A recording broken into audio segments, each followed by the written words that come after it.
Sometimes the smallest acts of kindness echo through eternity, changing lives we never expected to touch. Even the hardest hearts can crack open when compassion calls, regardless of age or the battles we've fought.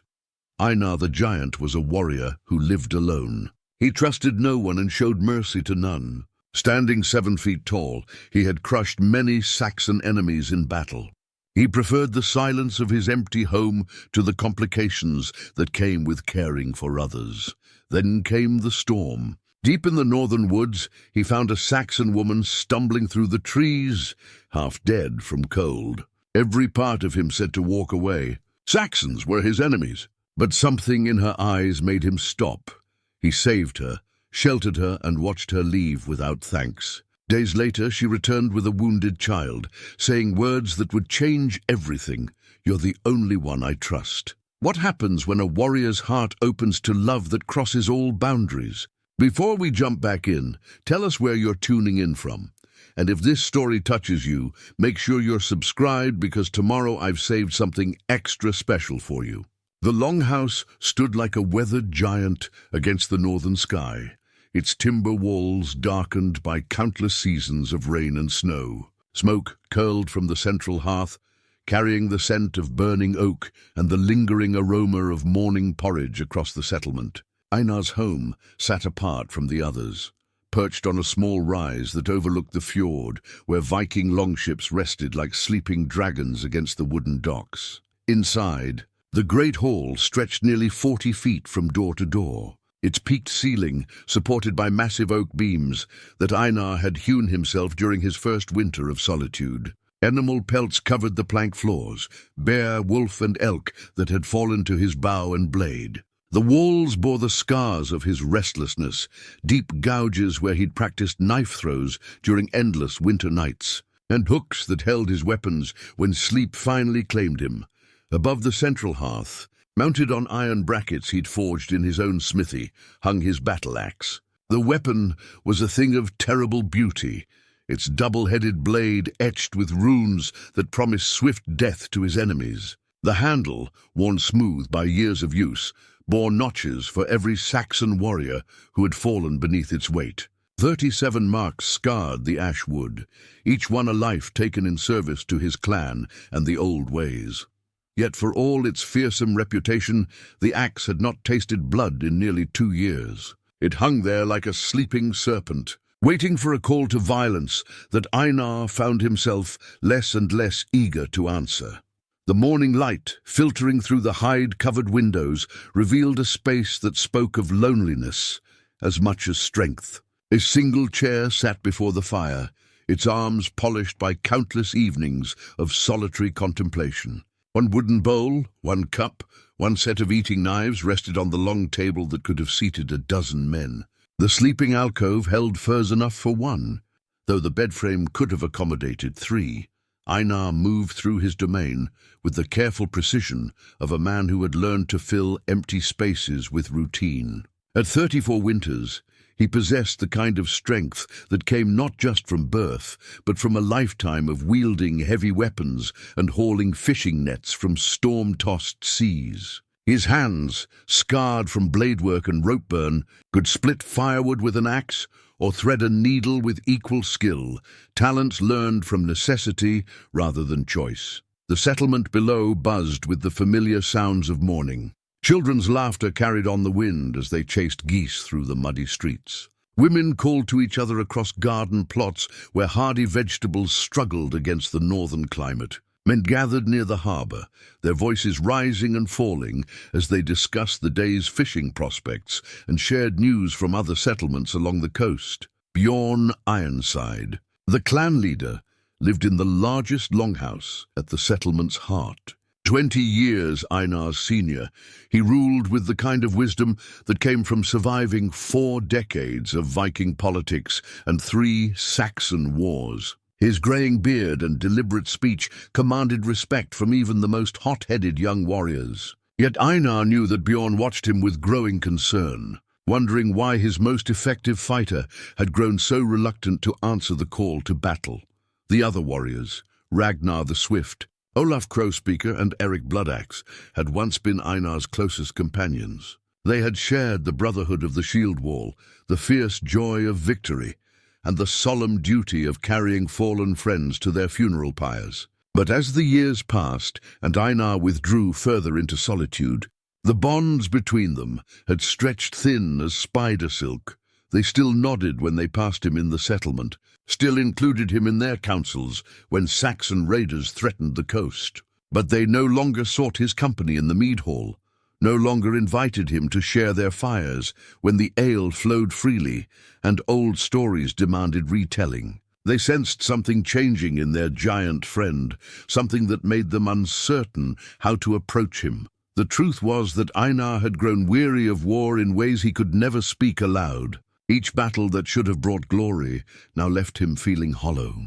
Each enemy he cut down reminded him of sons who would never return home, of wives who would mourn through long winter nights. The Saxon raids that once filled him with righteous anger now seemed like an endless cycle of violence that served no purpose beyond feeding itself. He had begun to dream of different things, not the soft dreams of weakness that warriors mocked, but deeper longings for something he couldn't name. Sometimes he caught himself wondering what it might be like to build instead of destroy, to create something that would outlast the next season's battles. The longhouse he had built with his own hands pleased him more than any victory in recent memory. The garden plot, where he grew herbs for healing wounds, satisfied something in his soul that bloodshed never had. But such thoughts were dangerous for a Viking warrior. To speak of them would invite questions about his courage, his commitment to the clan, his worthiness to bear arms in their defense. So Einar kept his changing heart hidden behind the mask of the feared giant, letting others assume his silence meant strength rather than uncertainty. The morning routine carried him through familiar tasks. He checked the snares he'd set along the forest paths, finding a fat rabbit that would serve for tonight's meal. He split wood for the ever-hungry hearth, his axe biting through seasoned pine with rhythmic precision. He mended a tear in his fishing net, his large fingers surprisingly deft with needle and twine. Each task was performed with the same meticulous care, the same attention to detail that had once made him legendary on the battlefield. But now these peaceful activities brought him more satisfaction than planning raids or sharpening weapons for war. The afternoon brought visitors, as afternoons often did. Young warriors seeking advice on weaponcraft, older men wanting his opinion on matters of clan business, occasionally a widow needing help with some task too heavy for her sons to manage. Einar received them all with polite courtesy, offering what help he could while maintaining the distance that had become his trademark. But today felt different. The air carried a strange tension, the kind of electric anticipation that preceded violent storms. The horses in the common paddock stood with their heads raised, nostrils flaring as if scenting something carried on the wind that human senses couldn't detect. Even the seabirds seemed agitated, their cries sharper and more frequent than usual. As evening approached and the settlement settled into its nightly rhythms, Einar stood in his doorway watching the western sky. Clouds were building on the horizon, dark and heavy with the promise of rain. The wind had shifted, coming now from the north with the bite of unseasonable cold. Weatherwise, from years of reading the signs, he knew that tonight would bring one of those storms that reminded men how small they truly were in the face of nature's power. He stepped back inside and secured the shutters, banked the fire to burn steadily through the night, and settled into his chair with a cup of ale and his thoughts for company. Outside, the first drops of rain began to tap against the roof like impatient fingers. Einar had no way of knowing that this storm would change everything, that by tomorrow's dawn, his carefully ordered world of solitude and routine would be shattered beyond repair, that the battle axe hanging above his hearth would soon be called upon to defend something far more precious than clan honor or territorial disputes. The wind rose to a howl, and somewhere in its voice, destiny whispered his name. The storm struck with the fury of the old gods themselves. Rain lashed the longhouse walls like whips, and wind howled through every crack in the timber with voices that seemed almost human in their anguish. Einar had weathered countless northern gales, but this tempest possessed a malevolent intensity that made even his sturdy dwelling creak and groan in protest. He was reaching for another log to feed the fire when the sound reached him, a sound that shouldn't exist in such weather. Horses, multiple animals moving through the forest at speed, their hoofbeats muffled but unmistakable to ears trained by years of warfare. No sensible rider would venture out in this maelstrom unless driven by desperation or pursued by something worse than the storm itself. Einar moved to the window and peered through a gap in the shutters. Lightning split the sky, illuminating the world in stark black and white for a heartbeat before plunging it back into darkness. In that brief moment he glimpsed movement among the trees, shadows that moved with purpose through the driving rain.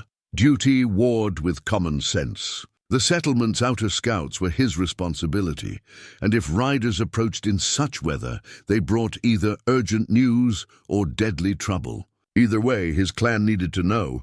He pulled on his heaviest cloak, secured his long knife at his belt, and stepped into the tempest. The storm tried to drive him back with walls of water and wind that nearly lifted him from his feet. Each step required effort, each breath fought against air thick with rain.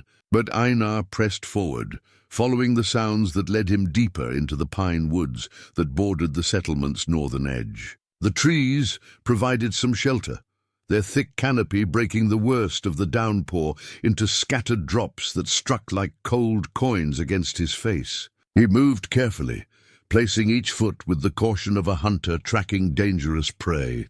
The sounds had grown fainter, but his trained ear caught them still.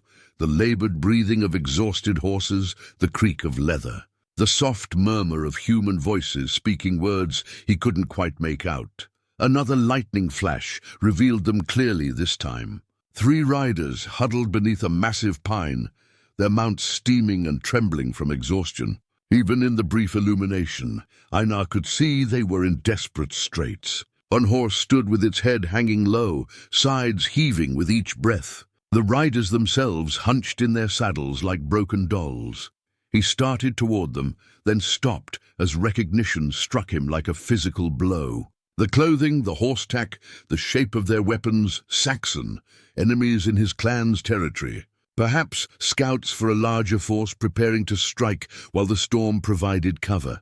Every instinct screamed for him to return to the settlement, to raise the alarm and gather warriors for a proper response. These could be spies, raiders, or the advance guard of an invasion force. The wise course was clear, but as he watched, one of the figures slid sideways in the saddle and would have fallen if not caught by another rider. The movement was wrong for a healthy warrior, too weak, too uncontrolled. These weren't scouts preparing an attack. These were refugees fleeing something worse than Viking steel. The decision made itself. Einar stepped into the clearing, moving slowly with his hands visible and empty. "You there," he called in the Saxon tongue, words learned during previous conflicts. "You need help." The effect was immediate. 2 of the riders wheeled their mounts toward him, hands moving to weapons despite their obvious exhaustion. But the third figure, smaller than the others, slumped forward over the horse's neck, made no move at all. "Stay back." The voice was female, speaking Saxon with the crisp accent of nobility. "We want no trouble with your kind." Lightning flashed again, and Einar saw her clearly for the first time.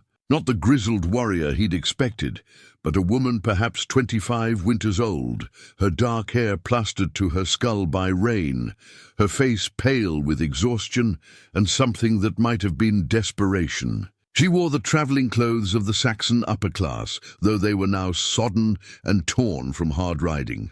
"You'll find no trouble from me," Einar replied, keeping his voice calm and level. "But you'll find death from this storm if you stay here much longer."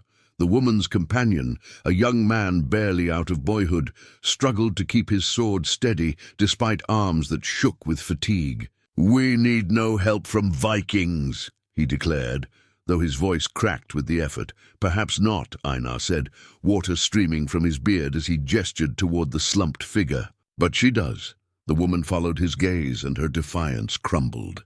The third rider was indeed female, younger than the first, and clearly unconscious in her saddle.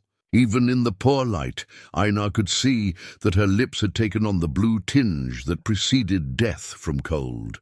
"She's my sister," the woman said, her voice breaking. "We've been riding for 2 days. She took fever yesterday, and I fear—" She stopped, unable to finish the sentence. Einar moved closer, studying the unconscious girl with eyes that had seen too many men die from exposure and exhaustion. Her breathing was shallow, her skin waxy, with the peculiar pallor that spoke of a body losing its battle against the elements. Without intervention, she would be dead before dawn. "My longhouse is warm and dry," he said simply. "I have medicines that might help her." "Why?" The woman's question cut through the storm's roar. "Why would you help Saxons?" The question hung between them like a challenge, and Einar found himself without a ready answer. A dozen responses flickered through his mind. Tactical advantage, information gathering, the warrior's code that demanded mercy for defeated enemies. All of them felt like lies. The truth was simpler and more complex than anything he could easily explain. Something in the woman's eyes, some echo of his own loneliness and pain, called to parts of his soul that had nothing to do with clan loyalty or ancient grievances. Here was suffering he could ease, a life he could preserve instead of taking, because it's the right thing to do, he said finally. Without waiting for permission, he reached up and carefully lifted the unconscious girl from her saddle. She was lighter than he'd expected, her body burning with fever despite the cold rain. In the lightning's glare, he caught sight of something glinting at her throat, a silver pendant in the shape of a cross, the kind worn by Saxon nobles as a symbol of their faith. "Follow me," he said, settling the girl's weight in his arms as if she were made of precious crystal. "The storm is worsening, and we're losing time." The woman stared at him for a long moment, rainwater streaming down her face like tears. Then she dismounted and took the reins of her sister's horse. "I am Alara," she said quietly. "This is my brother Godric, and this is Celia."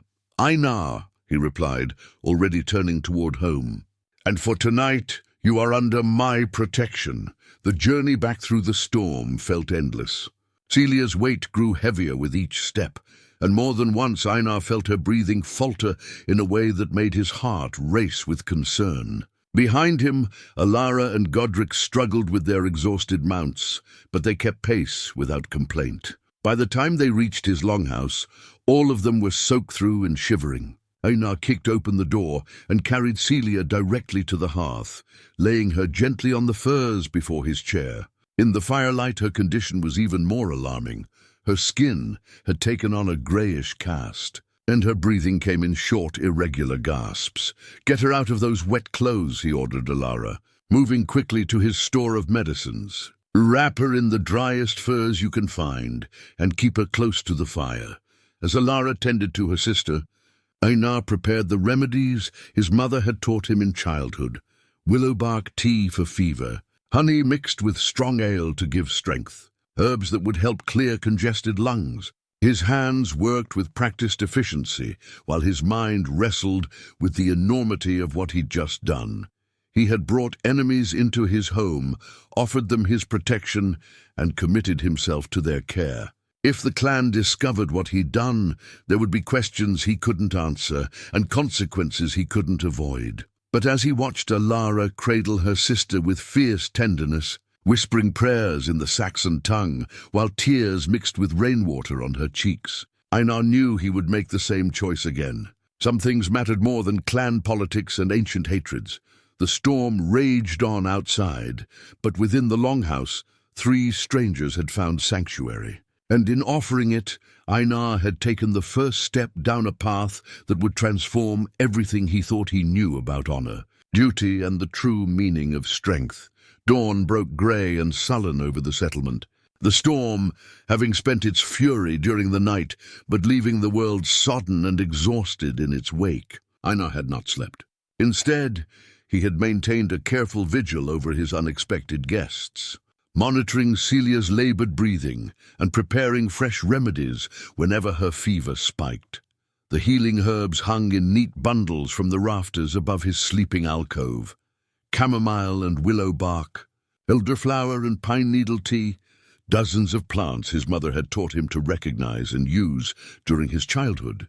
She had been the settlement's healer before her death, a woman who understood that true strength sometimes lay in gentleness rather than the sword. "Your hands are too large for such delicate work," she had teased him during those long-ago lessons, watching him struggle to measure precise amounts of dried leaves. "But they are steady, and that matters more than size when life hangs in the balance." Now, as he crushed fresh herbs between his palms and breathed in their sharp, clean scent, Einar could almost feel her presence guiding his movements. The knowledge had remained dormant for years, buried beneath the demands of warfare. But it returned with surprising clarity when needed most. Celia's fever had broken near midnight, and she now slept peacefully beneath layers of warm furs. Her breathing had steadied, and color was slowly returning to her cheeks. But she remained deeply unconscious, her body using all its strength to heal from whatever ordeal had driven her to such extremes. Alara had dozed fitfully in the chair beside her sister, starting awake at every sound, every change in Celia's breathing pattern. Now she sat watching Einar work with an expression that mixed gratitude with wariness. Her Saxon noble's training warred with the evidence of her own eyes. This Viking giant, who should have been her enemy, tending to her sister with the skill and patience of a devoted healer. "Where did you learn such things?" she asked quietly, not wanting to wake the others. Einar continued grinding herbs in his wooden mortar, the rhythmic motion soothing in its familiarity. "My mother. She said that warriors who could heal as well as harm were the most valuable of all. She sounds like a wise woman." She was. He paused in his work, memory bringing both pain and comfort. "She died when I was 16 winters old. Viva took her despite all her knowledge. Sometimes even the best healing isn't enough." Alara studied his profile in the firelight, noting the careful way he measured each ingredient, the gentle precision with which he prepared each remedy. "You could have let us die in the storm. Your people and mine have been enemies for generations. Why didn't you?" The question hung between them like a bridge neither was certain they should cross. Einar set down his mortar and met her gaze directly. "Because enemies are made by men who profit from hatred. Children shivering in the rain are just children, regardless of what language they speak." Something shifted in Alara's expression, a softening around the eyes that spoke of defenses carefully lowered. "I have never heard a Viking speak of such things. Perhaps you've never spoken to the right Vikings." Young Godric stirred near the fire, mumbling in his sleep before settling again. In repose, his youth was even more apparent. Barely 18 winters, Einar guessed, with the soft features of a boy who had been raised on stories of glory rather than its grim realities. "He thinks this is all a grand adventure," Alara said, following his gaze. "The danger, the flight through enemy territory, to him it's like the songs the bards sing. He doesn't understand what we've truly lost." "What have you lost?" She was quiet for so long that Einar thought she wouldn't answer. When she finally spoke, her voice carried the weight of griefs carefully contained. "Everything. Our father died last spring, fever like your mother. Our uncle claimed guardianship over Celia and myself, but his protection came with conditions we couldn't accept." "What kind of conditions?" "Marriage. To his allies, his business partners, anyone who could advance his political ambitions. He sees us as valuable trade goods rather than people with our own minds and hearts." Einar continued his work, but he listened with the attention of a man who understood the burdens placed on those born to responsibility they hadn't chosen. "So you ran. We tried to reach our cousins in the northern kingdoms. They would offer us true sanctuary, not the gilded cage our uncle had planned. But his men pursued us, and the storm—" She gestured helplessly at Celia's still form. "You're safe here," Einar said simply. "For as long as you need, are we?" Alara's question carried more weight than mere curiosity. "What happens when your clan discovers you've sheltered Saxon nobles? What happens when they learn you've offered aid to their enemies' children?" It was a fair question, and one Einar had been avoiding since the moment he'd made his choice in the storm. The settlement would wake soon, and it would be impossible to hide 3 extra horses and the obvious signs of guests. Bjorn Ironside was no fool. He would demand explanations that Einar wasn't sure he could provide. "We'll face that when it comes," he said. Though they both knew the answer was insufficient, Alara rose and moved to check on her sister, adjusting the furs and touching Celia's forehead with practiced concern. In the growing daylight, Einar could see her more clearly, the fine bones and aristocratic bearing that marked her noble birth. The intelligence in her dark eyes, the strength that had carried her through days of desperate flight. She wore a simple wool traveling dress, well-made but practical rather than ornate. Her only jewelry was a small silver ring that bore the seal of her house, a design Einar didn't recognize, but which spoke of old bloodlines and ancient honors. When she moved, it was with the unconscious grace of someone trained from childhood in the manners of courts and councils. Yet beneath the refinement, he sensed steel. She had protected her siblings through dangers that would have broken softer souls. She had made hard choices and lived with their consequences. In many ways, she reminded him of the Viking women he'd grown up respecting, strong, pragmatic, willing to do whatever was necessary for those they loved. "You mentioned cousins in the northern kingdoms," he said, preparing another dose of fever remedy. "How far north?" 3 days hard riding, if the weather holds and we're not pursued." She paused, understanding the implications of his question. "You're thinking we should leave as soon as Celia can travel. I'm thinking that staying here puts all of us in danger. My clan's tolerance for unusual guests has definite limits. And yet you brought us here anyway." Einar ladled the warm tea into a wooden cup, testing its temperature with careful sips. "Sometimes you make choices first and think about consequences later. That sounds dangerously like wisdom, or dangerous foolishness. Time will tell which." Outside, the settlement was beginning to stir. Einar could hear the familiar sounds of morning routines, doors opening, animals being tended, the distant ring of hammer on anvil as the smithy began its daily work. Soon there would be visitors, questions, complications that would test every assumption about duty and loyalty he'd carried since childhood. But for now, in the quiet space between night and full day, there was only the peaceful rhythm of healing work and the growing awareness that 3 strangers had brought more than trouble to his door. They had brought possibility, the chance for something he'd never dared to hope, for the chance to matter in ways that had nothing to do with the weight of his axe or the fear in his enemies. The second day brought Celia's first conscious moments, and with them a voice like silver bells despite her weakened state. She woke slowly, her blue eyes focusing with difficulty on the unfamiliar surroundings before settling on her sister's face with evident relief. "Alara?" Her voice was barely a whisper, hoarse from fever and exhaustion. "Where are we?" "Safe," Alara replied, smoothing damp hair from her sister's forehead.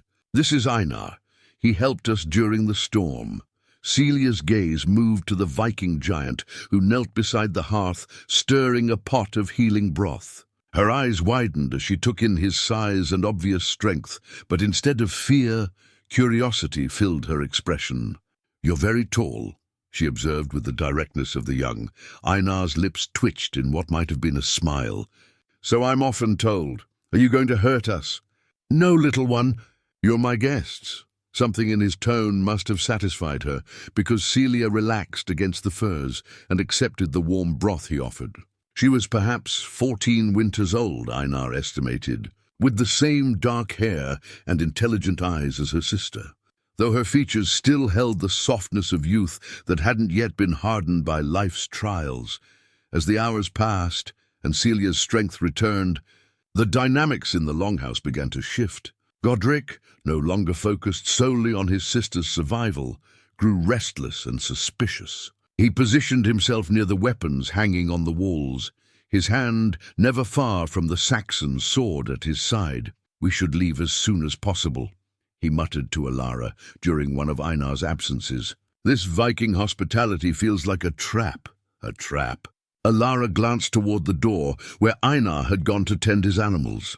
He's done nothing but help us. His medicine saved Celia's life. Exactly. Why would he do such things unless he wanted something in return? It was a fair question born of legitimate caution, and Alara found she had no ready answer.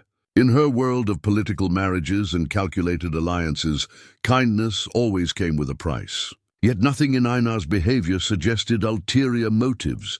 When he returned, he carried something in his large hands, a piece of pale wood that had been carefully shaped and smoothed. He approached Celia's bedside with uncharacteristic hesitance.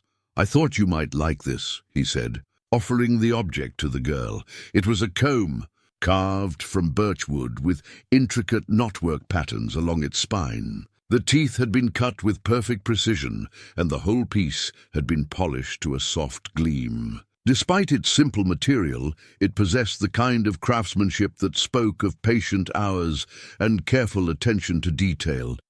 Celia accepted it with wonder, running her fingers along the smooth surface. "You made this for me?" "Your hair was tangled from the journey. I thought it might help." The gift was so unexpected, so thoughtful, that for a moment no one spoke. Alara felt something tight in her chest loosen as she watched her sister's delight. And even Godric's suspicion seemed to waver in the face of such simple generosity. "Thank you," Celia whispered, clutching the comb as if it were made of precious metal rather than common wood. Over the following hours, barriers began to lower in small increments. Einar shared his evening meal with them. Venison stew flavored with wild herbs, thick bread baked in his own oven, and honey mead that warmed them from within. The conversation grew easier as they discovered common ground in unexpected places. Alara spoke of her father's library, filled with books from distant lands and ancient times. Einar revealed his own love of stories, though his came from the oral tradition of the skalds rather than written word. They found themselves comparing tales, Saxon legends of noble knights and Viking sagas of heroic journeys, different in detail but similar in their celebration of courage and honor.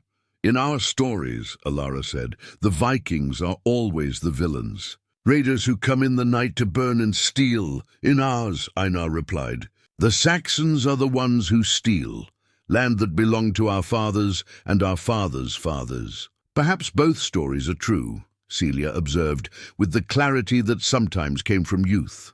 "Perhaps people become villains when they're afraid." The wisdom in her words created a moment of silence that stretched, until Godric spoke up from his position near the fire. "What happens when your people discover us here?" he asked, voicing the question they all carried. "What happens to you?" Einar set down his wooden cup and considered his answer carefully. "Bjorn Ironside leads our clan. He's a fair man, but he follows the old ways. Harboring enemies would be seen as betrayal. Then why risk it? Because some things matter more than following old ways that no longer serve any purpose." It was a dangerous statement, one that could be interpreted as treason against everything Viking culture held sacred. Yet Einar spoke it without hesitation, and something in his certainty made even Godric's suspicions seem petty and small. As the evening deepened, he now found himself teaching Alara simple Norse words, while she returned the favor with Saxon phrases. Their languages shared common roots, and they discovered they could communicate more easily than expected when both made the effort. "Ven," Einar said, pointing to himself. "Friend." "Freon," Alara replied in Saxon, the word carrying similar meaning despite different sounds. They laughed at their pronunciation attempts, and in that laughter, Einar heard something he'd forgotten existed, the sound of companionship freely offered and received. For too many years, his interactions had been formal, careful, bound by duty and expectation. Here, with these strangers who should have been his enemies, he found the kind of easy warmth he'd thought was lost forever.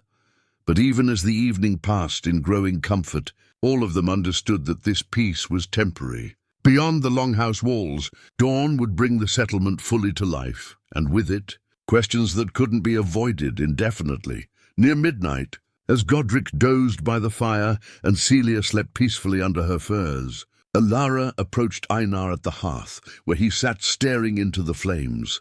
"We'll leave tomorrow," she said quietly. "We've imposed on your kindness long enough. You're not an imposition, aren't we?" She gestured toward the sleeping forms of her siblings. "3 Saxons in a Viking longhouse, eating your food, using your medicines, putting your standing in the community at risk. If that's not an imposition, what would you call it?" Einar was quiet for a long moment, wrestling with feelings he couldn't quite name. "I would call it the best 2 days I've had in years."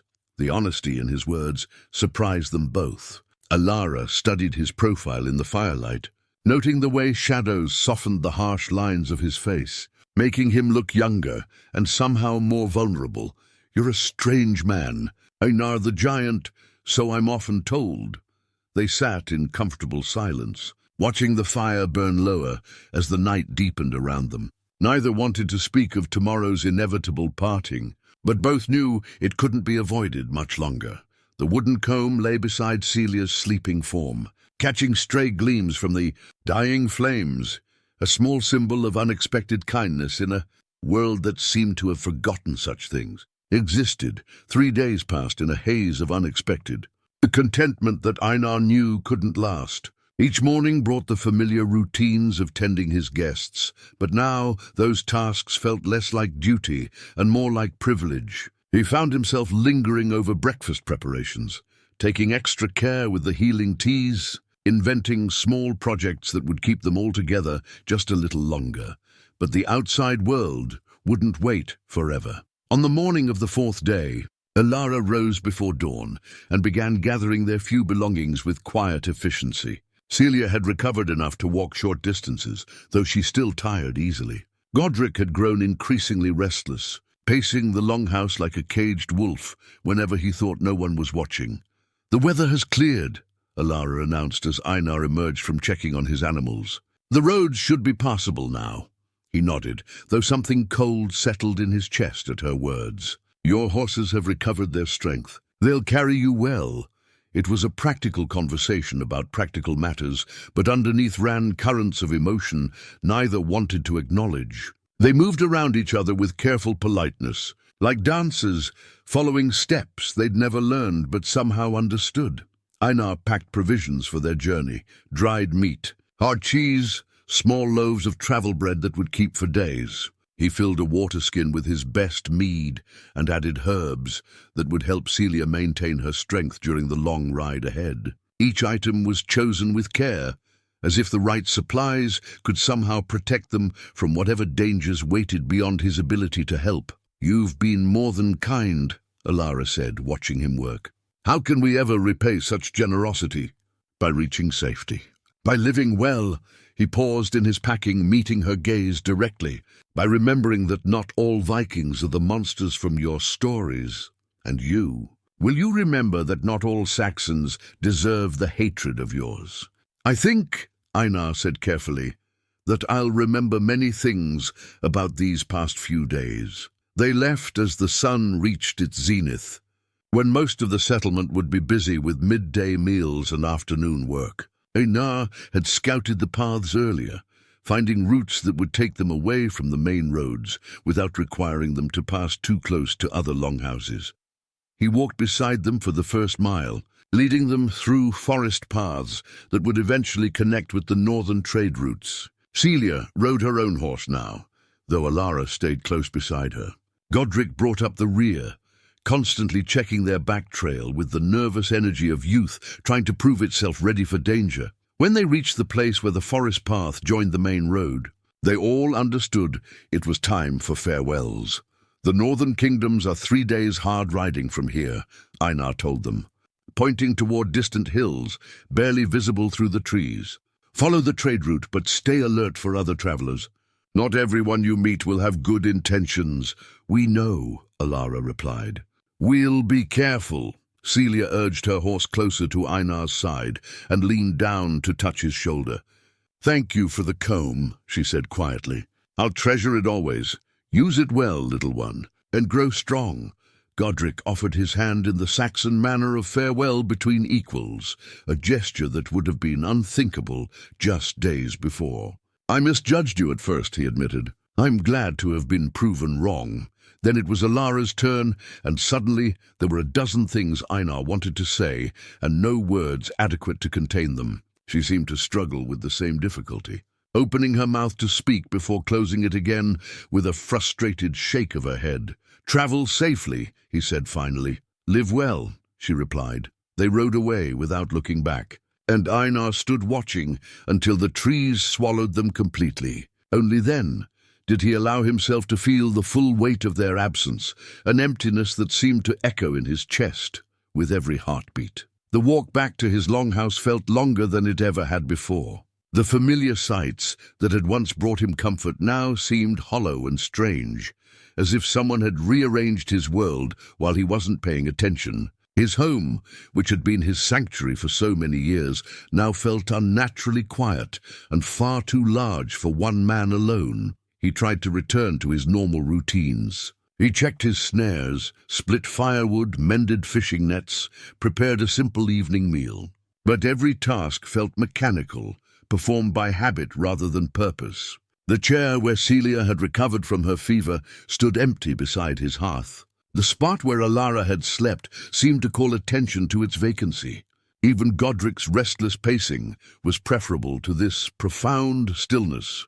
That evening brought visitors as Einar had known it would. Ragnar the Swift and Eric Bloodaxe arrived just after sunset, their faces carrying the kind of serious expressions that warned of difficult conversations ahead. "We missed you at the clan gathering yesterday," Ragnar said without preamble. "Bjorn noticed your absence." "I had other matters to attend to," Einar replied, offering them seats by the fire and cups of mead. Eric's sharp eyes surveyed the longhouse, noting details that most would miss, extra blankets that hadn't yet been put away, the lingering scent of unfamiliar cooking herbs. 3 wooden bowls sitting clean but unused on the table. What sort of matters? Eric asked with deceptive casualness. Personal ones. It was a non-answer, and they all knew it. Ragnar and Eric exchanged glances that spoke of shared concern and difficult duties. "There are reports of Saxon movement in the northern woods," Ragnar said. "Riders seen during the storm 3 nights past. Bjorn wants to know if you observed anything unusual." The question hung in the air, like a sword poised to fall. Einar could feel his friends' eyes on him, could sense their hope that he would give them an explanation that would satisfy clan honor and personal loyalty both. "I saw nothing that threatened our settlement," he said carefully. It was technically true, though the deception left a bitter taste in his mouth. Ragnar seemed to accept the answer, but Eric's expression suggested deeper suspicions. "Strange tracks near your door," Eric observed. "Multiple horses by the look of them. Fresh, despite the rain." "I had visitors," Einar admitted, knowing that outright lies would only make things worse. What kind of visitors? The moment of reckoning had arrived sooner than expected. Einar met Eric's gaze steadily, weighing his words with the care of a man who understood that his next sentences might determine not just his own fate, but the safety of 3 people he'd grown to care about more than wisdom would suggest. "The kind that needed help," he said simply. Eric's eyes narrowed. "Saxon visitors?" The silence stretched until it became an answer in itself. When Einar finally nodded, both of his friends sat back as if he'd struck them. "By Thor's hammer," Ragnar breathed. "What have you done?" The confrontation Einar had dreaded came the following morning, arriving in the form of Bjorn Ironside and half the clan's warriors. They approached his longhouse with the measured stride of men performing an unpleasant but necessary duty, their expressions grave beneath greying beards and scarred brows. Einar met them at his threshold, making no attempt to deny or hide what he'd done. In the harsh light of dawn, with his kinsman's disapproving eyes upon him, the choices that had seemed so clear just days before now felt complicated and strange. "We need to talk," Bjorn said simply. They gathered in Einar's main hall, the space that had so recently echoed with laughter and gentle conversation, now heavy with tension. The clan leader took the seat of honor while his warriors arranged themselves around the room, like judges preparing for a trial. "Tell me about your Saxon guests," Bjorn commanded. His voice carrying the authority of 4 decades of leadership, Einar told the story honestly, leaving out only the most personal details of his growing attachment to Alara and her siblings. He spoke of the storm, the desperate condition of the refugees, his decision to offer shelter based on compassion rather than politics. 3 Saxons, Bjorn mused when the tale was finished. A woman, a girl child, and a young man. Nobles by your description, yes. And you sheltered them, fed them, healed them, and sent them on their way without demanding anything in return. I did. Eric Bloodaxe leaned forward in his chair. Did it occur to you that they might have been spies? That their story of flight from family persecution could have been an elaborate deception? The girl was dying from fever and exposure. That wasn't deception. The girl, perhaps. But what of the others? Einar considered the question seriously, trying to view Alara and Godric through the eyes of suspicious warriors rather than a man who'd grown to care for them. If they were spies, they were poorly equipped for it. They carried no weapons beyond a single sword, no supplies for extended travel, no maps or intelligence materials. They were refugees, not scouts, so you say, Eric replied. But you're not exactly objective in this matter, are you? The implication hung in the air like smoke, and Einar felt his temper stir. What do you mean by that? I mean that harboring enemy women has been known to cloud men's judgment before. The insult was carefully calculated to provoke a response, and for a moment Einar's hand moved toward his knife. Then Bjorn's raised hand stopped him before violence could explode between kinsmen. "Enough," the clan leader said firmly. "We're here to understand what happened, not to trade accusations like children." A knock at the door interrupted the tense proceedings. Olaf Crowspeaker entered without waiting for permission, his face flushed with excitement and something that might have been fear. "Forgive the intrusion," he said to Bjorn, "but there's news that can't wait. A messenger from the southern settlements arrived an hour ago." "What news?" "Saxon raids. 3 villages burned, their grain stores destroyed, their cattle driven off. The attacks came without warning, striking settlements that had never been threatened before." Einar felt the blood drain from his face. "When?" "2 nights past during the storm." Olaf's eyes found Einar's. "The same night your Saxon friends were seeking shelter." The implication was clear and damning. While Einar had been playing host to Saxon nobles, their kinsmen had been burning Viking settlements. The timing couldn't have been worse if it had been deliberately planned. "Interesting coincidence," Eric observed with cold satisfaction. "Saxon raiders strike our people while Saxon spies enjoy our hospitality." "They weren't spies," Einar protested, but his words sounded weak even to his own ears. Bjorn studied him with eyes that had seen too much of human nature to be easily fooled. "Perhaps not. But the appearance of complicity is almost as dangerous as the reality. What do you think our people will say when they learn that their most feared warrior was entertaining Saxon guests while their southern brothers died?" It was a fair question, and one Einar couldn't answer without sounding like a fool or a traitor. The timing of the raids made his actions appear calculated rather than compassionate, part of some larger plot rather than a simple act of mercy. "I made a choice based on what I saw in front of me," he said finally. "A family in desperate need, children who would have died without help. I won't apologize for that choice, regardless of what others were doing elsewhere." "Noble sentiments," Ragnar said sadly, "but nobility won't protect you from the consequences." As if summoned by his words, another complication arrived at Einar's door. This time it was a group of younger warriors, men whose blood ran hot with dreams of glory, and whose understanding of honor was simpler and more violent than their elders. Their leader was Magnus Iron Fist, a man of 30 winters who'd made his reputation in the last Saxon war. He possessed the kind of fierce certainty that comes from never having been truly tested, and his eyes burned with righteous anger as he confronted Einar. "Is it true?" he demanded without preamble. "Did you really harbor Saxon enemies while they burned our settlements?" I sheltered refugees, Einar replied carefully. I know nothing of any raids. Refugees, Magnus spat. You call them refugees while their kinsmen put villages to the torch, while Viking children wake screaming from dreams of Saxon steel. The younger warriors behind Magnus muttered agreement, their hands moving to weapon hilts with the unconscious gesture of men preparing for violence. The longhouse suddenly felt very small and very dangerous.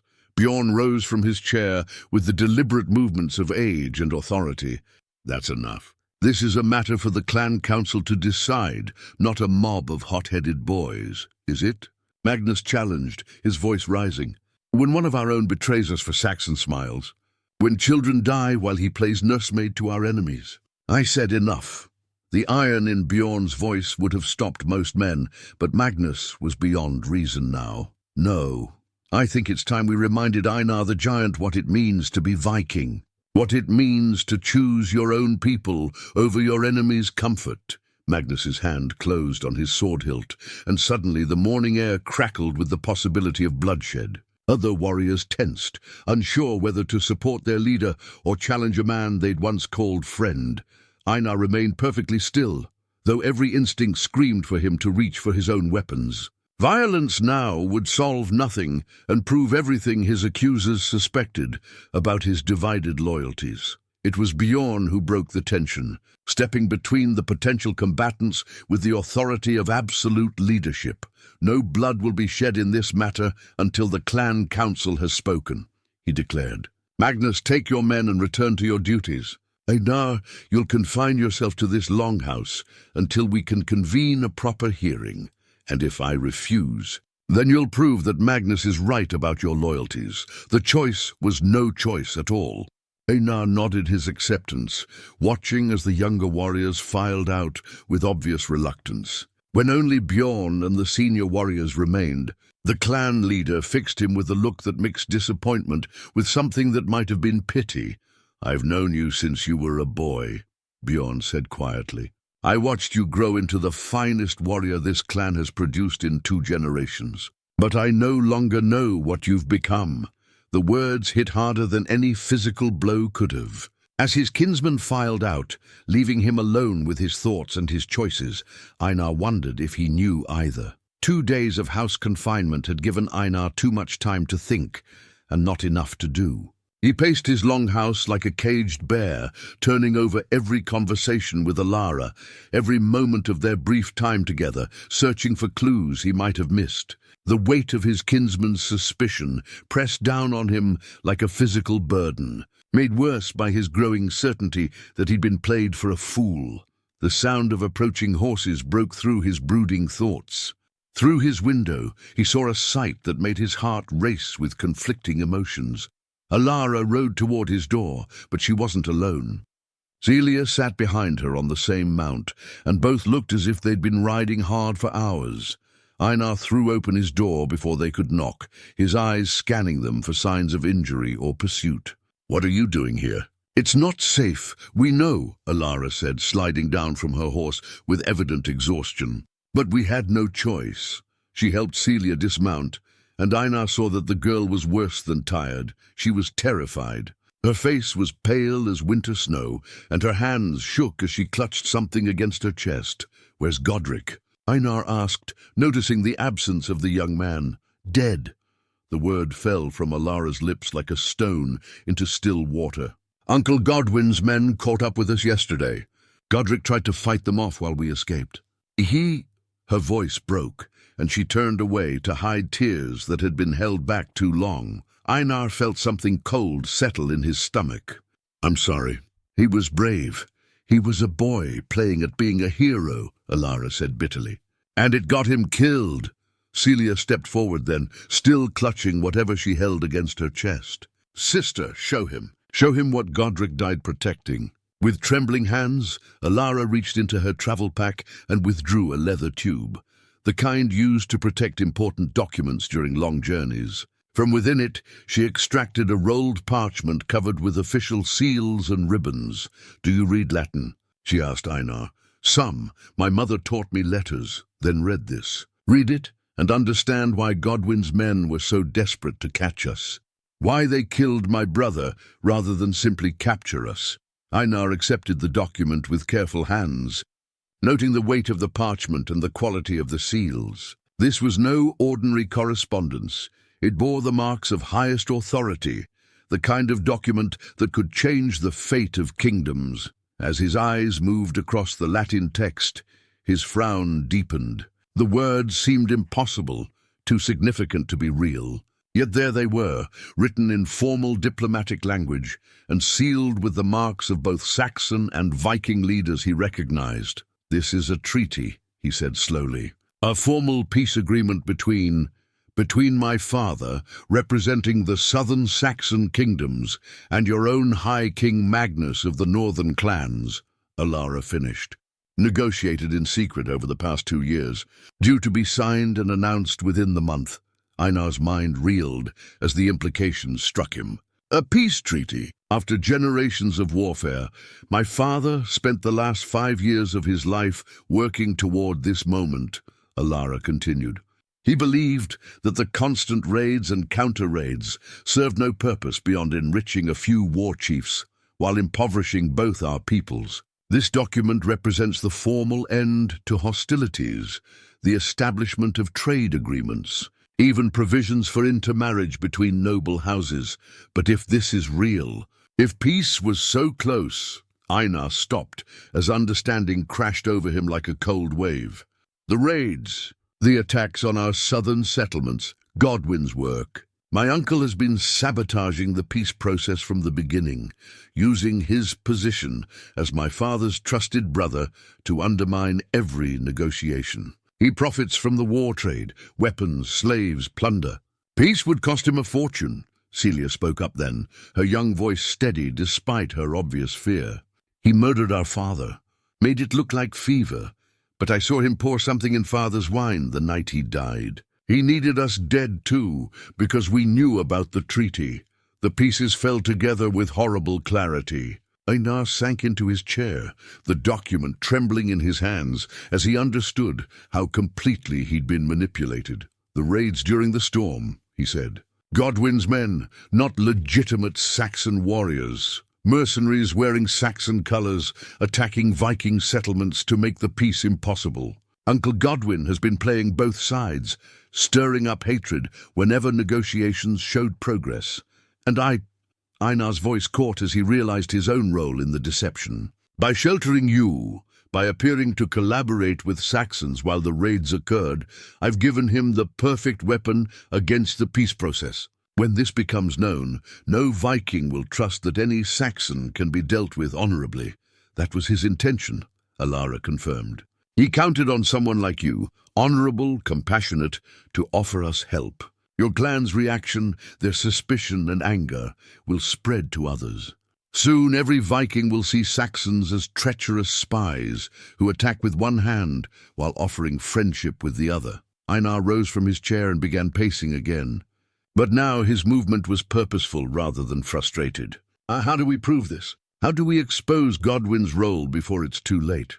We have the treaty, but that only proves my father's intentions, not Godwin's crimes."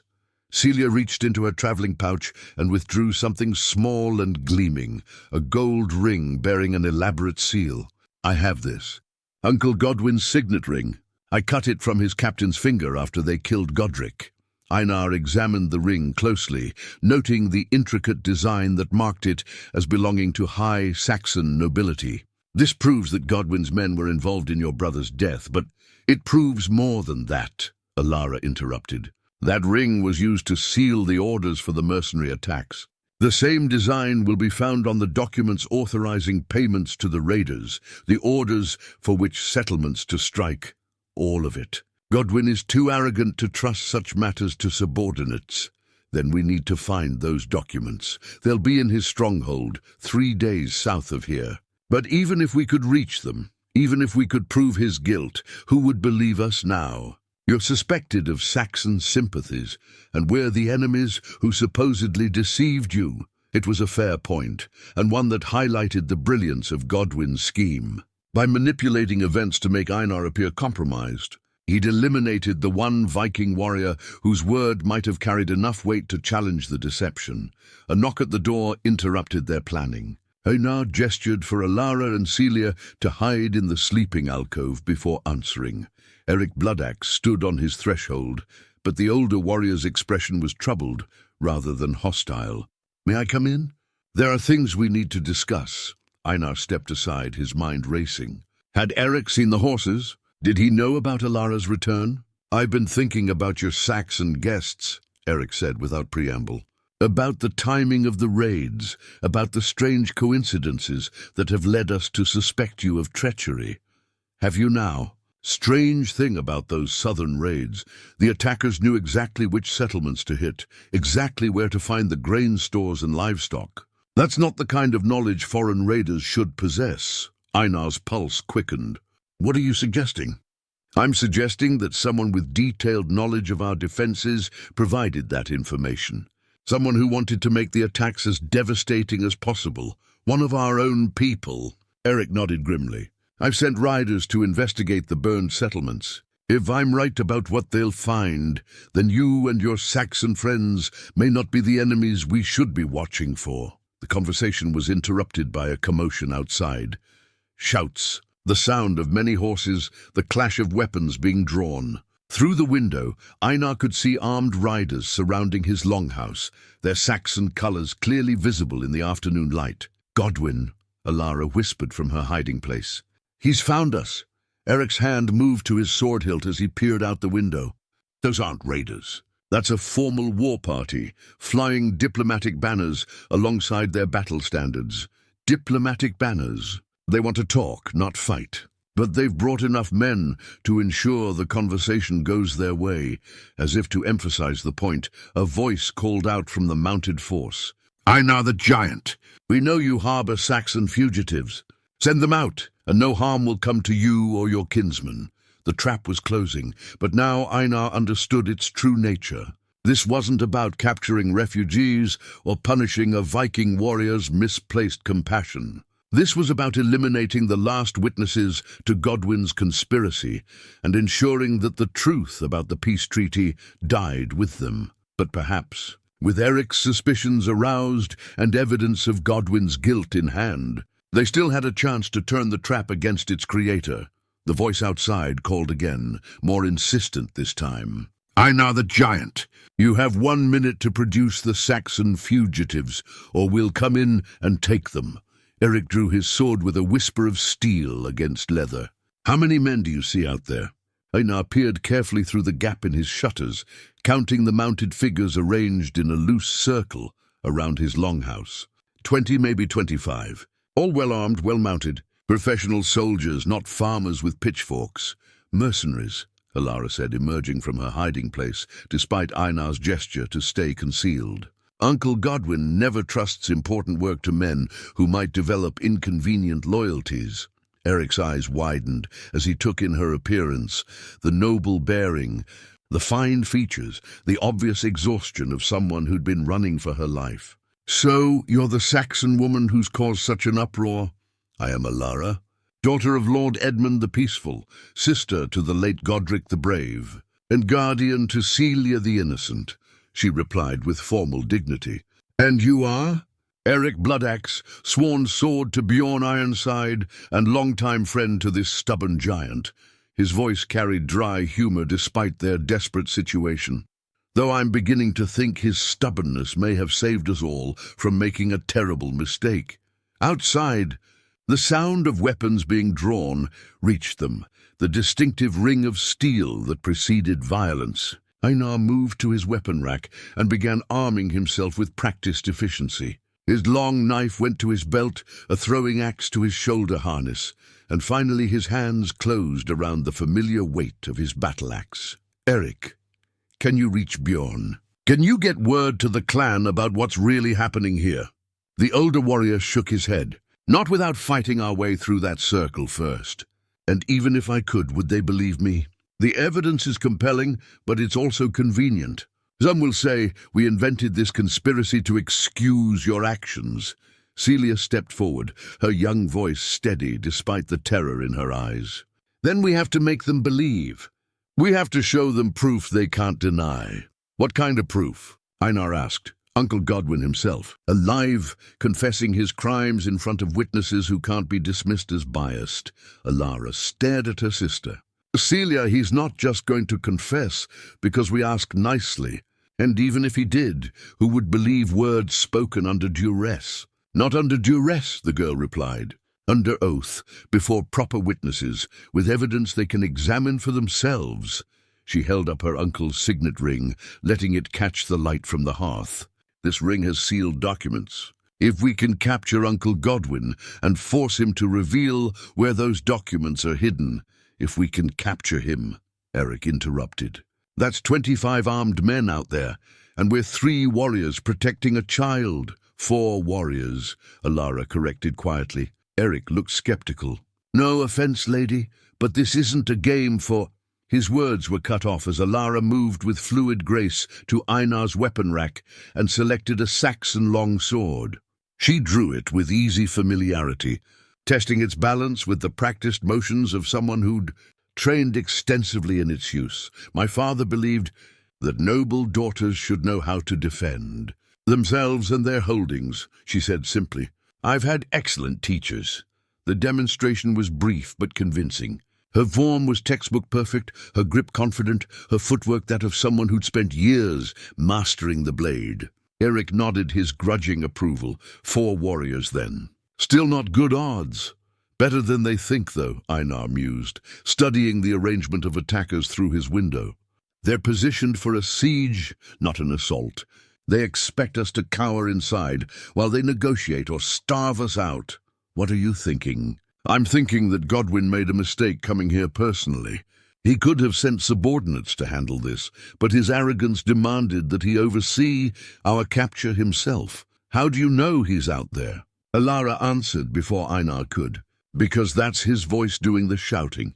Uncle Godwin has never trusted important tasks to others, especially when his own crimes might be revealed if something goes wrong. A new voice joined the calls from outside. Bjorn Ironside, his authority unmistakable even through the longhouse walls. Einar, stand down and come out peacefully. We'll sort this out according to proper law. Your clan leader is here too, Eric observed. That complicates things, or simplifies them, Einar replied thoughtfully. If we can expose Godwin's deception in front of Bjorn, in front of witnesses from both sides, then the truth can't be suppressed or twisted later. He moved to his hearth and lifted down something that had hung there for years without being touched, an ancient war horn carved from the tusk of some great sea beast. Its surface was yellowed with age and decorated with runic inscriptions that promised the bearer would never sound it in vain. What is that? Alara asked. A calling horn. It belonged to my grandfather and his grandfather before him. When sounded, it calls all sworn brothers to stand together against any threat. Eric's eyes widened.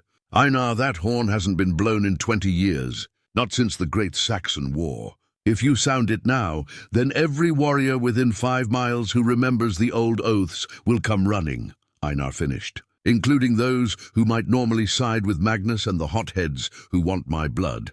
But it will also bring those who remember what honor really means. Those who understand that truth matters more than convenient lies. Celia moved to the window and peered out carefully. I see Uncle Godwin, there, on the grey stallion wearing the blue cloak with silver trim. He looks very pleased with himself. Einar joined her at the window, studying the man who had orchestrated so much suffering. Godwin was perhaps 50 years old, well-fed and soft around the middle in the way of men who'd grown wealthy while others did the fighting. His face bore the kind of self-satisfied expression that came from believing himself cleverer than everyone around him. He thinks he's won, Einar observed. He thinks we're trapped with no way out except surrender, aren't we? Eric asked pragmatically. Not if we change the rules of the game. Einar hefted the war horn, feeling its familiar weight. Not if we make this about more than just the fate of 3 refugees. Alara moved to stand beside him, her hand resting on her sword hilt. What do you need us to do? I need you to be ready to fight for the truth regardless of the cost. I need you to trust me, even when what I'm about to do seems like madness. And what are you about to do?" Einar raised the horn to his lips, drawing a deep breath that would carry across miles of forest and settlement. "I'm going to call for help, real help. The kind that comes when honorable men and women decide they've had enough of lies and manipulation." The horn's voice was deep and resonant, a sound that seemed to shake the very foundations of the longhouse. It carried notes of challenge and summons, authority and desperation, hope and defiance, all woven together in a call that demanded answer. Outside, the effect was immediate. Horses reared and warriors cursed as the ancient sound washed over them. Voices rose in confusion and alarm as men who remembered the old ways felt their blood stir in response to the horn's command. "Now what?" Eirik asked as the horn's echoes faded. "Now we wait for our true friends to arrive," Einar replied, "and we prepare to face our enemies with the truth as our shield and justice as our sword." Godwin's voice rose above the confusion outside, angry and imperious. "Enough games! Bring me those Saxon spies, or I'll burn this place down around your ears." But his threats carried less weight now. The horn had changed something fundamental about the situation, had transformed it from a simple capture operation into something larger and more significant. Now it was about honor itself, about the difference between justice and vengeance, about what kind of people the Vikings wanted to be. In the distance, answering horn calls began to sound, some from the settlement below, others from farms and outposts scattered across the territory. The summons was being answered, though whether by friend or foe remained to be seen. "Here they come," Celia whispered from her post at the window. "Riders from the south. Lots of them." Einar gripped his battle-axe more tightly, feeling the familiar weight settle into his hands like an old friend returning home. "Then let's see what kind of men answer the call of truth when it sounds across the land." The stage was set for a confrontation that would determine not just their individual fates, but the future of peace between two peoples who had been manipulated into hatred by one man's greed and ambition. The first riders to answer the horn's call came from the settlement. Below, Ragnar the Swift and Olaf Crowspeaker, followed by a dozen younger warriors whose faces showed confusion rather than hostility. Behind them rode Bjorn Ironside, his expression grim, but no longer entirely convinced of Einar's guilt. Godwin wheeled his horse to face the new arrivals, his voice carrying the authority of assumed command. "Bjorn Ironside, I'm Lord Godwin of Wessex, come to reclaim stolen property and fugitive criminals. Your warrior harbors Saxon spies who participated in the recent attacks on your settlements." Bjorn's weathered face showed no emotion as he studied the scene. "And you have proof of these accusations?" "The proof is their presence here in this man's house, while our kinsmen burned Viking homes." Godwin gestured toward Einar's longhouse with theatrical outrage. "What more proof do you need than timing and opportunity?" "I need the kind of proof that holds up under scrutiny," Bjorn replied evenly. "The kind that doesn't crumble when examined by men who know the difference between evidence and convenient assumption." Before Godwin could respond, Einar stepped out of his longhouse. He wore his full battle gear, mail shirt gleaming dully in the afternoon sun, his great axe slung across his back, smaller weapons arranged with the precision of a man preparing for serious combat. Behind him came Eric, Alara, and young Celia, all armed and ready. "Bjorn," Einar called across the space between them, "I have something to show you. Something that changes everything about this situation." Godwin's mercenaries tensed, hands moving to weapons, but their leader held up a restraining hand. "Don't listen to his lies, Ironside. He's desperate now, grasping for any story that might save his worthless hide. Let him speak," Bjorn commanded. "A man has the right to defend himself before judgment is passed." Alara stepped forward, the peace treaty held carefully in her hands. Even at a distance, the official seals and ribbons were clearly visible. "My lords, what I hold is a formal treaty between the Saxon kingdoms and the Viking clans. A peace agreement negotiated by my father and your High King Magnus meant to end generations of warfare." The effect was immediate. Viking warriors leaned forward in their saddles, straining to see the document better. Murmurs of surprise and speculation rippled through their ranks. Godwin's face went white, then red with fury. Lies, forgeries. You'll believe Saxon deceptions over the evidence of your own eyes. Show me, Bjorn said simply, urging his horse forward. But as he moved, Godwin gave a subtle signal to his mercenaries. Steel rang against steel as swords cleared scabbards, and suddenly the tense standoff exploded into violence. "Kill them all!" Godwin screamed. "No witnesses!" The mercenaries charged, but they had underestimated their opponents. Einar's axe came off his shoulder in a smooth arc that took the first attacker's head clean from his shoulders. Eric's blade opened another man from shoulder to hip before the mercenary knew he was in danger. Even Alara proved her mettle, her Saxon sword weaving a deadly pattern that kept 3 enemies at bay while she protected Celia. But the odds were still heavily against them. For every mercenary that fell, 2 more pressed forward.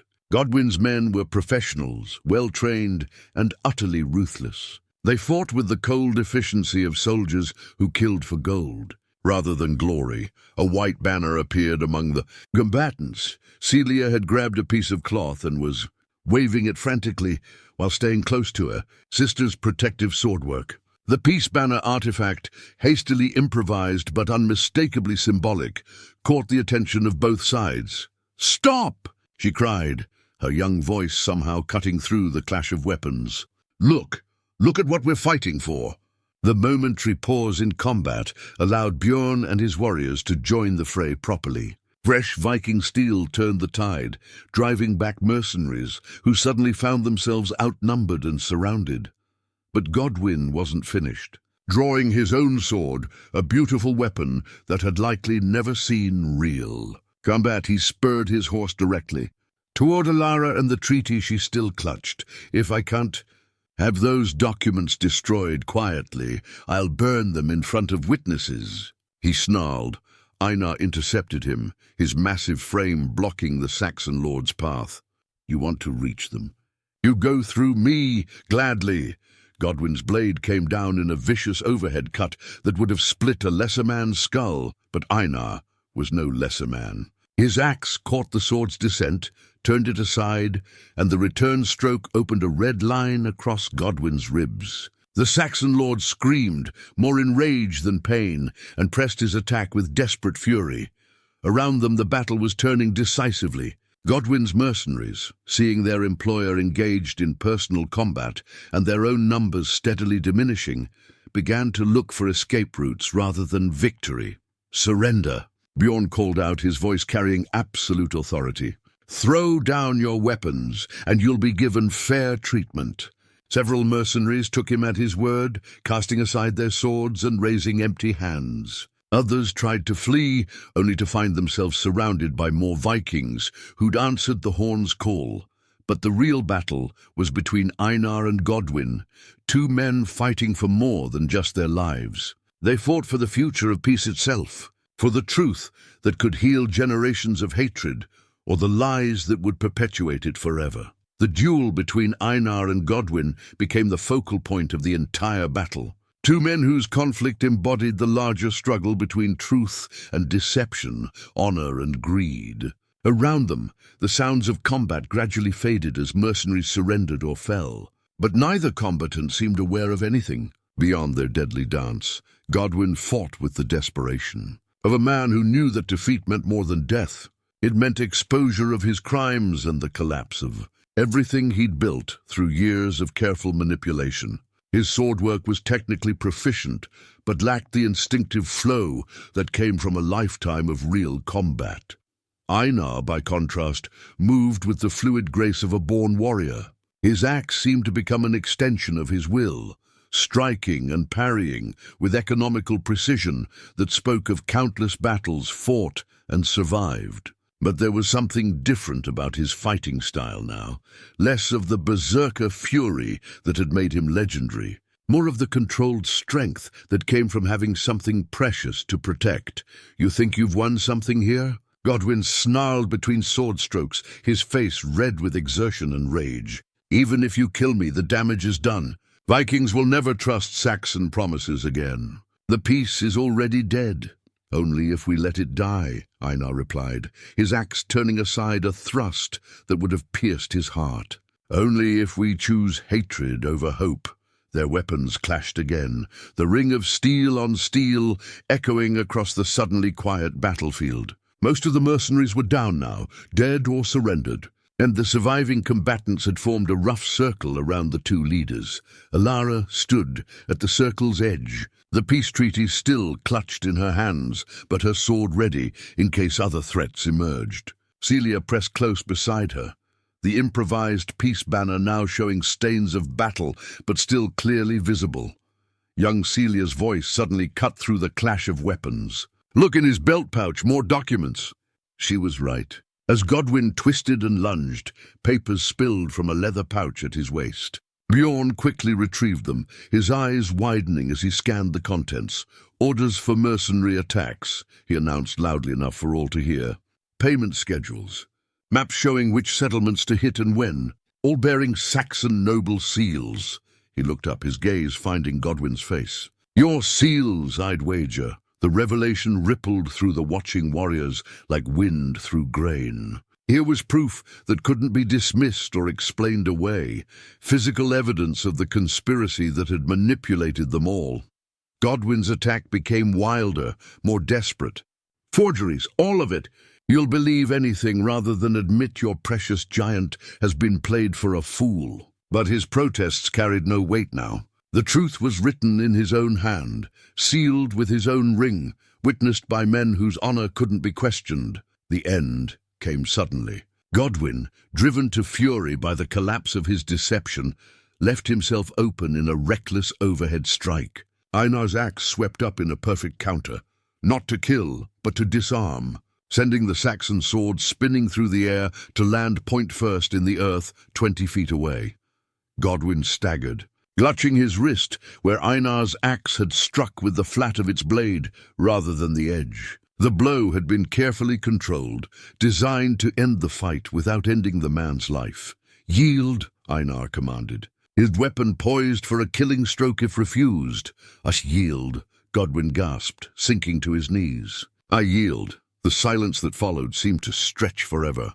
Then Bjorn stepped forward, his weathered face showing a mixture of relief and grim satisfaction. "Lord Godwin of Wessex," he announced formally, "you stand accused of conspiracy against both Saxon and Viking peoples, of sabotaging peace negotiations, and of ordering attacks on innocent settlements. What say you to these charges?" Godwin's face cycled through rage, desperation, and finally resignation. Surrounded by enemies, his mercenaries defeated, his documents seized as evidence, he had no cards left to play. But Celia had one more surprise. From beneath her travel cloak, she produced a set of iron shackles, the broken chains artifact that had once bound Saxon prisoners, but now represented liberation from the cycle of revenge and hatred that had consumed both peoples for too long. "These were meant for us," she said quietly, offering the shackles to Bjorn. "Uncle Godwin planned to drag us back in chains, to silence us forever. Instead, let them bind him while justice takes its course." The symbolism wasn't lost on anyone present. The chains that had once represented oppression now became instruments of justice, binding the guilty rather than the innocent. As the shackles closed around Godwin's wrists, the Saxon lord finally spoke. "You think this changes anything? You think one man's confession can undo generations of hatred?" "No," Einar replied, looking around at the mixed group of Saxon and Viking faces surrounding them. "But it's a beginning, and sometimes a beginning is enough." Eric Bloodaxe stepped forward, his sword clean and his face grim but satisfied. "The mercenaries who survived will be questioned. Their testimony will confirm what the documents already prove, and the peace treaty." Alara asked, still holding the precious document. Bjorn studied the parchment again, his expression thoughtful. "If it's genuine, and I believe it is, then we have work to do. This conspiracy nearly destroyed something precious before it could even begin. The battle was over, but the real work of building peace had only just started. 3 months had passed since the confrontation at Einar's longhouse. and the northern settlement bore little resemblance to the place that had once buzzed with suspicion and talk of war. Where Viking warriors had once sharpened weapons for raids, they now worked alongside Saxon craftsmen, learning new techniques for metalwork and carpentry. Where Saxon merchants had once feared to tread, they now established permanent trading posts that brought prosperity to both peoples.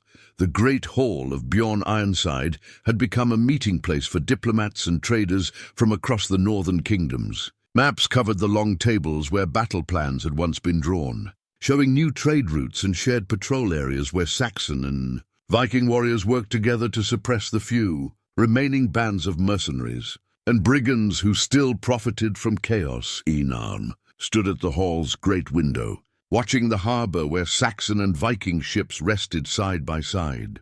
The sight still amazed him.